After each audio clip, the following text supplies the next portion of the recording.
నకిలీ ఆధార్తో వేరొకరి స్థలం రిజిస్ట్రేషన్.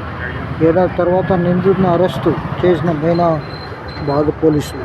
నకిలీ ఆధార్ కార్డును సృష్టించి వేరొకరి ప్లాట్ను ఇతరులకు రిజిస్ట్రేషన్ చేసిన అక్రమార్కుడిని మొయినాబాద్ పోలీసులు అరెస్ట్ చేశారు. Inspector G.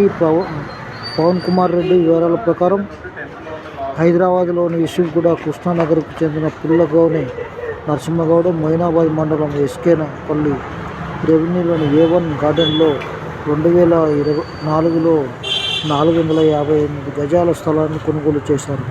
కాగా కూకట్పల్లికి చెందిన బొట్టు రఘు 2023లో పుల్లగోనె నరసింహగౌడ్ పేరుతో నకిలీ ఆధార్ కార్డును సృష్టించి ఆ స్థలాన్ని హైదరాబాద్కు చెందిన సయ్యద్ ఇమ్రాన్ మహమ్మద్ ముజీర్ అలీకి చేవెళ్ల రిజిస్ట్రేషన్ ఆఫీస్ కార్యాలయంలో రిజిస్ట్రేషన్ చేశారు.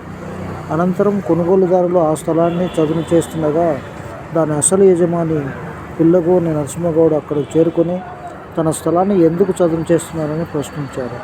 తాము ఈ స్థలాన్ని కొనుగోలు చేసినట్లు వారు వివరించారు. దీంతో బాధితుడు పుల్లగోనె నరసింహగౌడ్ ఏడాది క్రితమే మొయినాబాద్ పోలీసులకు ఫిర్యాదు చేయగా దర్యాప్తు చేపట్టిన పోలీసులు శుక్రవారం బొట్టు రఘును అదుపులోకి తీసుకొని రాజానగర్ కోర్టులో హాజరుపరిచారు. న్యాయమూర్తి నిందితులను రిమాండ్ తరలించాలని ఆదేశించింది. నమస్తే, ఇది మాది కూడా ఒక ఉదంతం.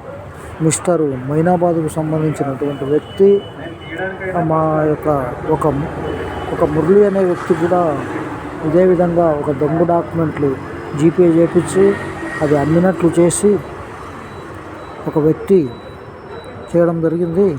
దానివల్ల ఆయన కూడా సఫర్ అవుతున్నారు. కాబట్టి ఆయన కూడా న్యాయం జరగాలని మనం కంప్లైంట్ చేద్దాం. నమస్తే, థ్యాంక్ యూ.